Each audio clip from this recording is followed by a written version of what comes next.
Serial तुमसे तुम तक के इस खास एपिसोड में एक ऐसा ट्विस्ट आने वाला है जिसे देखने के बाद आप अपनी आंखें नहीं हटा पाएंगे। कहानी की शुरुआत होती है अनु और आर्य से, जो मिलकर खाने की तैयारी में जुटे हैं। हाँ, यह कोई साधारण खाना नहीं है। अनु अपने हाथ से कुटे मसालों का इस्तेमाल कर रही है, ऐसे मसाले जो बाजार में नहीं मिलते, और इनसे हर व्यंजन अपने आप में स्वाद और खुशबू का जादू बिखेर देता है।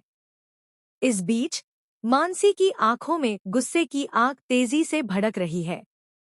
उसे पता चल चुका है कि आर्य पार्टी में इसलिए नहीं आ रहा क्योंकि उसका दिल अब अनु के पास है। मानसी का मन बदले की योजना बना रहा है और अब वह आर्य को बेइज्जत करने का कोई भी मौका नहीं छोड़ना चाहती। उसकी चालाकी और तेज नजरें इस कहानी में सस्पेंस की आग भड़काती हैं। आर्य और अनु को इस समय पूरी तरह खाना बनाने में ध्यान लगा है। गोपाल जी और पुष्पा जी भी उनके साथ हैं, लेकिन इस समय सबसे दिलचस्प मोड़ तब आता है जब गंगा माई भी खाने की तैयारी में हाथ बंटाने आती हैं। उनके हाथ से बने मसाले और प्यार से भरी मेहनत इस खाना को और भी जायकेदार बना देती है।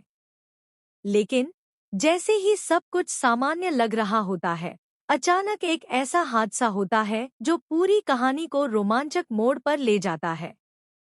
अनु खाना पकाने में पूरी तरह मग्न है, तभी अचानक उसके दुपट्टे में आग लग जाती है। आग की चिंगारियों के बीच अनु डर और तनाव में भर जाती है। सिमरन की तेजी और चिल्लाहट पूरे मोहल्ले में गूंजती है। लेकिन जैसे ही आर्य को यह दृश्य दिखाई देता है, वह किसी भी हिचकिचाहट के बिना दौड़ता है। अपनी जान की परवाह किए बिना आर्य सीधे अनु के पास पहुंचता है और उसे आग से बचाता है।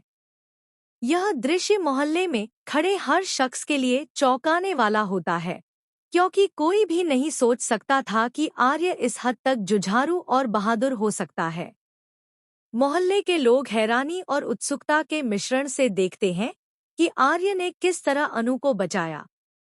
इस घटना ने अनु और आर्य के बीच छुपे भावनाओं को और गहरा कर दिया है। रोमांस की मिठास और सस्पेंस का संगम इस एपिसोड को यादगार बना देता है।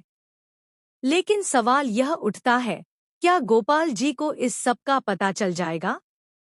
क्या वह महसूस करेंगे कि आर्य और अनु के बीच कुछ खास हो रहा है? यहाँ तक कि मानसी की चालाकी और उसकी योजनाएं भी अब एक नया